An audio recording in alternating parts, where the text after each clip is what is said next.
Selamat siang Miss Yulia, nama saya Fareski Yusuf dari kelas 91. Jadi pada hari ini saya akan mempresentasikan tentang illegal fishing yang dilakukan oleh Vietnam. Sebelumnya saya akan menjelaskan apa itu illegal fishing. Illegal fishing adalah pengambilan ikan atau mencuri ikan di daerah kekuasaan orang lain, biasa dihitung dari zona ekonomi eksklusif mereka.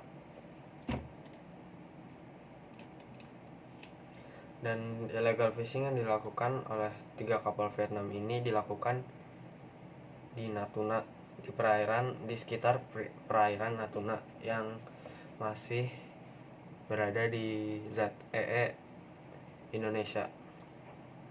3 kapal Vietnam ini menyelinap pada malam hari untuk mengambil ikan di daerah Natuna tersebut. Tapi kapal pengawas berhasil untuk mengikuti dan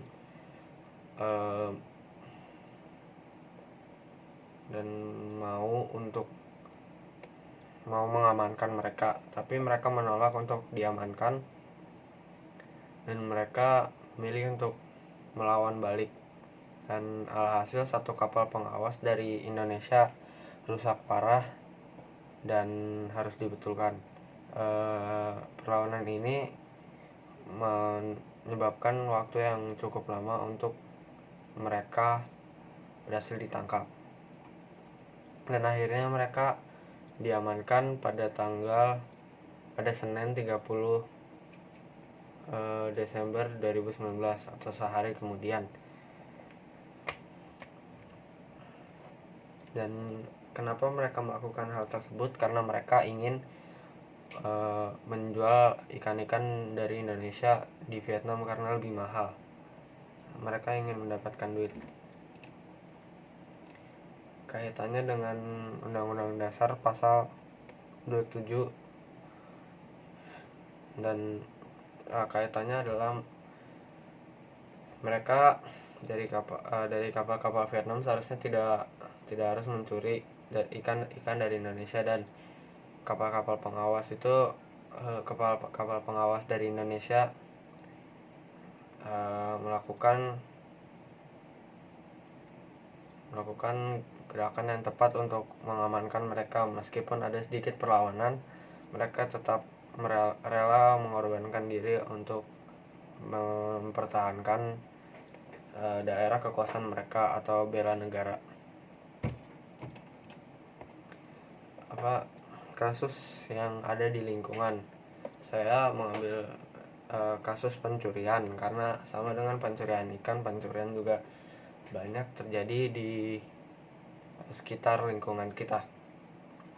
Jadi pencurian yang saya ambil adalah pencurian uang rakyat atau korupsi. Korupsi tersebut banyak dilakukan oleh pejabat negara pejabat negara yang kayak bendahara atau yang kekuasaannya tinggi. Dan saya mengambil contoh yaitu Ratu Atut. Ratu Atut adalah sebuah pejabat di mana satu keluarga besar beliau adalah seorang pejabat juga. Jadi mereka adalah keluarga yang kaya. Tapi Ratu Atut atau beliau mendapatkan kekayaannya dengan cara yang haram atau cara yang tidak benar. Beliau mendapatkan uang tersebut dan mencuri uang rakyat atau korupsi, yang menyebabkan uang di keluarga dia banyak, dan dia mau menyembunyikan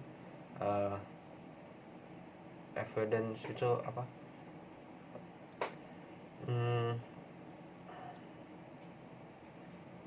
menyembunyikan uang yang hasil dia curi untuk memasang atau membeli barang-barang yang tidak perlu sebenarnya. yang sudah dia punya, tapi dia mau lagi.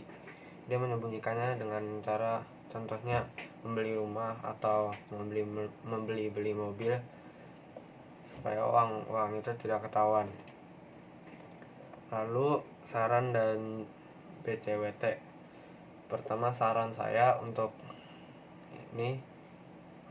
terhadap kasus ini, sebaiknya pencurian yang ada di Indonesia itu berkurang, karena itu bisa menyebabkan Indonesia rugi. Dan jika Indonesia rugi, kita akan kekurangan dalam segi ekonomi dan banyak hal yang akan terjadi, dan tidak ada yang menginginkan hal tersebut. Jadi jangan egois untuk mencuri barang-barang yang bukan miliknya. Kalau mau meminta dan atau enggak bekerja keras untuk mendapatkan hal-hal tersebut dengan cara yang halal. Dan biblical Christian worldview saya adalah wonderfully made adalah karena saya memilih wonderfully made karena dalam kasus pencurian ini masih banyak rakyat Indonesia yang ingin mendapatkan kekayaan dengan cara yang haram. Tapi kita diciptakan oleh pencipta kita bukan untuk melakukan hal-hal tersebut, tapi untuk memuliakan namanya dengan